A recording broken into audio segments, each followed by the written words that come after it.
Welcome to TF.N Digital, the #1 show in the world. This is Peter Mayhew. Hi, and welcome to TF.N Digital. I'm your host, Hetty Park, bringing you the latest on that galaxy far, far away with news, rumors, reviews, and interviews. First up, Star Wars Celebration 2. Rumors have been flying about the whereabouts to the very successful Star Wars Celebration, and it seems that we now have Indianapolis as the next major stop before we see Episode 2. The celebration will be running from May 1st to May 6th, 2002. Next, additional shooting in England.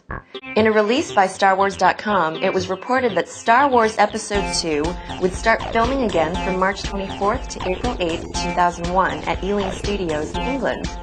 I wonder if Liam Neeson will show.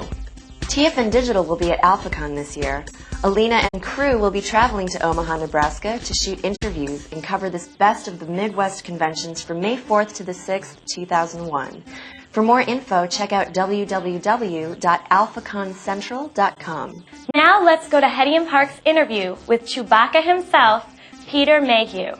Actually, my first question is, I'm curious to know how you first got involved with Star Wars, because I understand that acting wasn't actually your first career choice. True. I got involved through having big feet. About size 17 before you asked.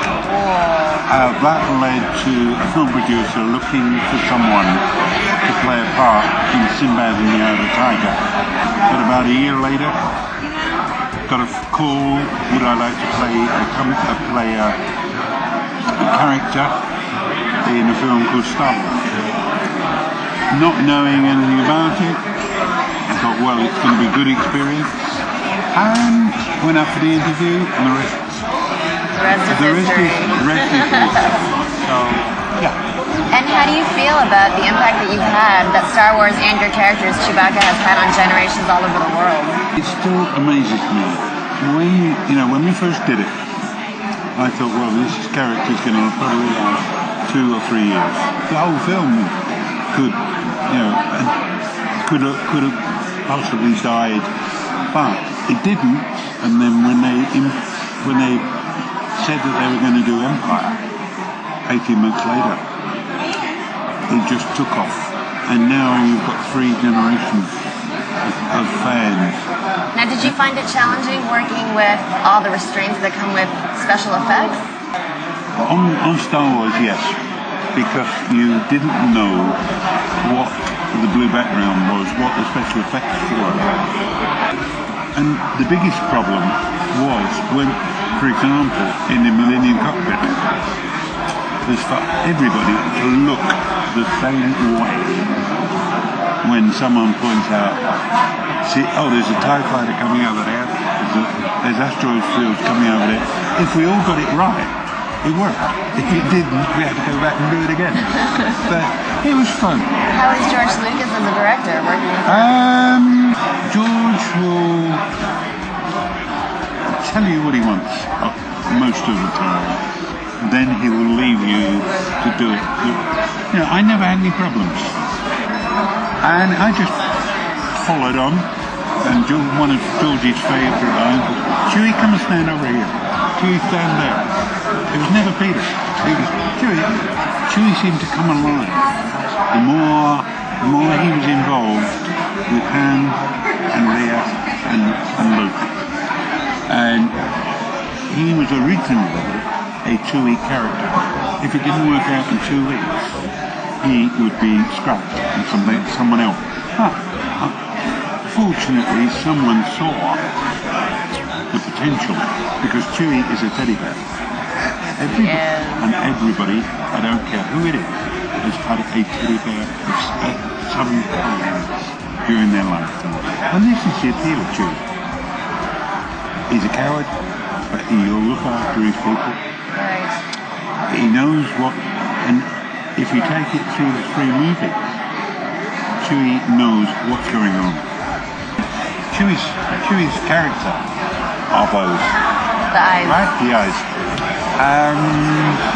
Alright, anybody could have done the body work, but it's the head and the eye work that is so characteristic. And I've got that. And it was a wonderful experience. It really was. So, it was great. Now, what do you think of Star Wars in the web community? I posted a question about, do you think Chewie ought to come back in 3 on a certain website? Right. We got about 60 or 70 in the first hour. Wow. Replies from all ages. It just amazes me that it's gone on for so long. Well, thank you so much. And I only have one last question for you, and this one is actually for Alina. What do you think of Jar Jar? Who? Next question. Thank you so much. Okay. Thank you, Hedian, and special thanks to Peter Mayhew and Big Apple Comics Convention for giving us their time and access. If you want to check out more on Peter Mayhew and what he's up to, go to www.petermayhew.com. This is our spoiler review and news section, so if you see the screen turn red and don't want to hear any spoilers, stop the video now. This is our exclusive spoiler news. Do you ever dream about episode 2? Do you ever wonder what certain people look like?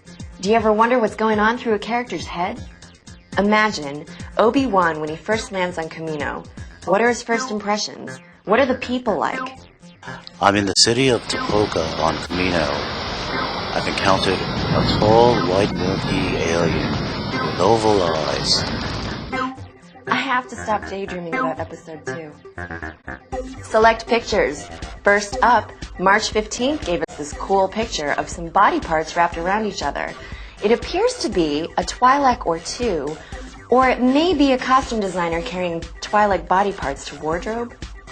Next, on March 22nd, we received a picture of what appears to be Obi-Wan spying on someone or something. According to our sources, this scene takes place on Geonosis, where Obi-Wan is spying on the Geonasian droid workers shortly after landing there.